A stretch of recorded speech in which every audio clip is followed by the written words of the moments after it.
Hey guys, welcome to M&M IELTS. In today's video, I will be sharing a study plan for writing section in your IELTS test. It is very important to have a study plan in place and to follow the study plan at the same time, because if you don't have a study plan in place and if you are preparing for your IELTS test, it's like you're going to a new place without a roadmap.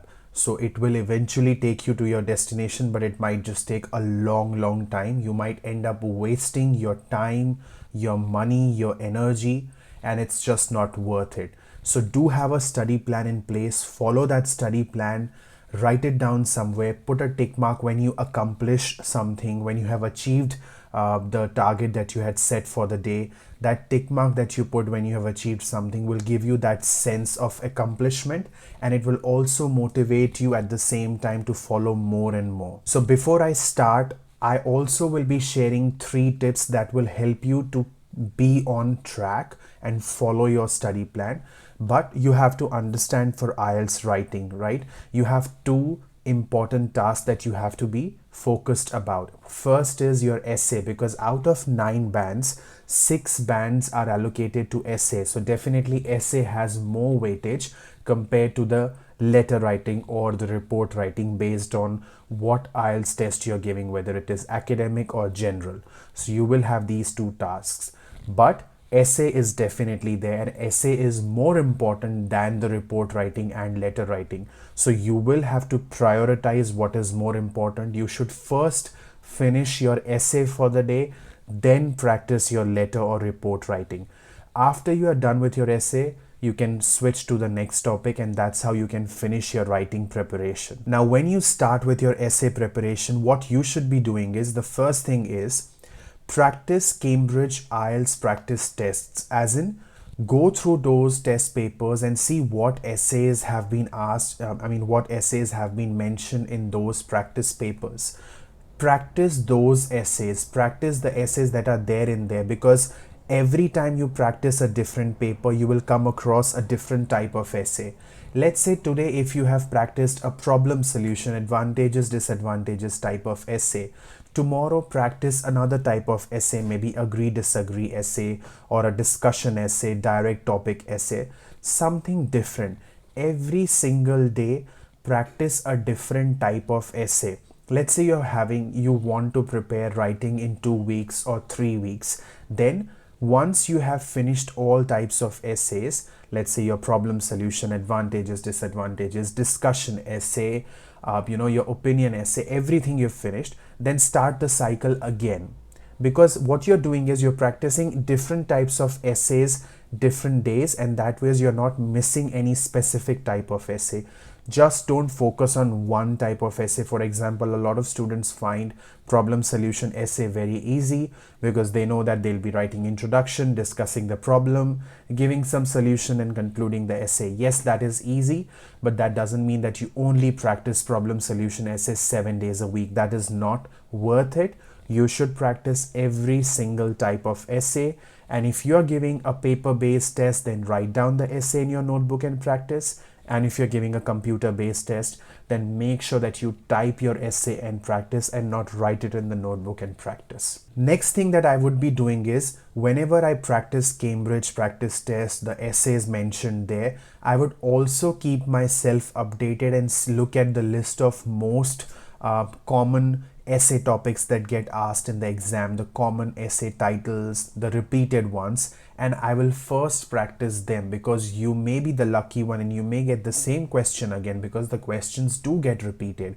So it is always a good idea to practice real exam questions, especially the ones that have been repeated a lot and that have been part of the trend in the past 6 months or maybe a year. Practice those questions, and also familiarize yourself with the sample answers for band 8 of those essays for better understanding. Because if you look at the sample answers, your brain would also start thinking in that direction, and you will come across more and more good ideas while practicing, which will help you to think in the similar way when you're actually writing your essay in the exam, because you've written and you've read.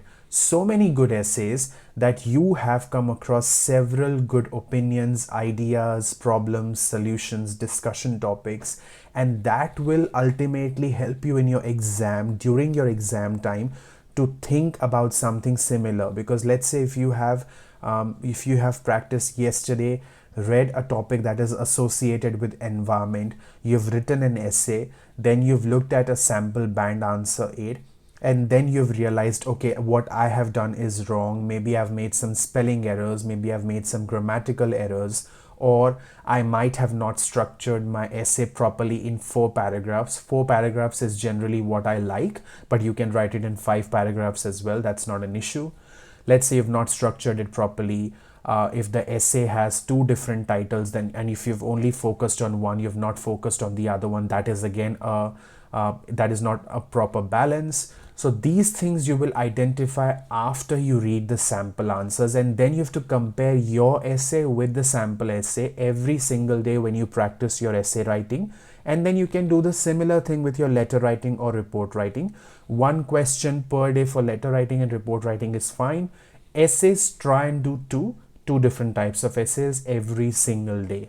Then what I would be doing is, after I look at the sample answers, I would write down the points. What did I like about the sample answer? Don't write down the exact sentences. Maybe you loved the way they've mentioned the example, so write down example. What did you like about the example?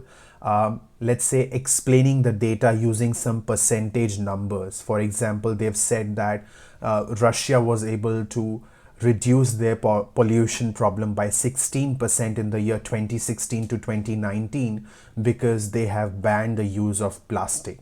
Something like that, that is related to environment essay, that maybe you are writing some environment essay and you like that example. Write it down.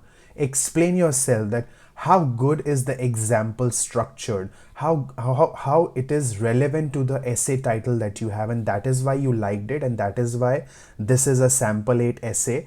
Did you write the example in that way? Is your example something that is relevant to the essay title that you've got? Is your example something which gives you some idea about what you should be discussing? That's how you learn and improve every single day, when you compare your essay with the Band-Aid essay, and then you will slowly rectify yourself as well. So 2 to 3 weeks, if you do this, practicing 2 essays per day, 1 letter writing or report writing, practice it from Cambridge test papers, practice most repeated or trending questions of that year, and then look at your answer and compare it with the sample answers, the Band-Aid answers, and see what you are liking about your essay, what you are not liking about your essay, what did you like about the sample answer. And then always learn to proofread your work. When you look at other people's essay, as in the sample essays, you'll realize the vocabulary, the grammar that they have used. Maybe your essay is not in past tense. I always recommend my students to write down essay in past tense, and I always recommend them to use second person, third person, not to write down all the time in the essays, I feel this, I feel that. Instead, you can generalize your opinion if you like. It's not wrong, but that's a better way of structuring your essay. A better way of structuring your essay is to write the essay in past tense if possible.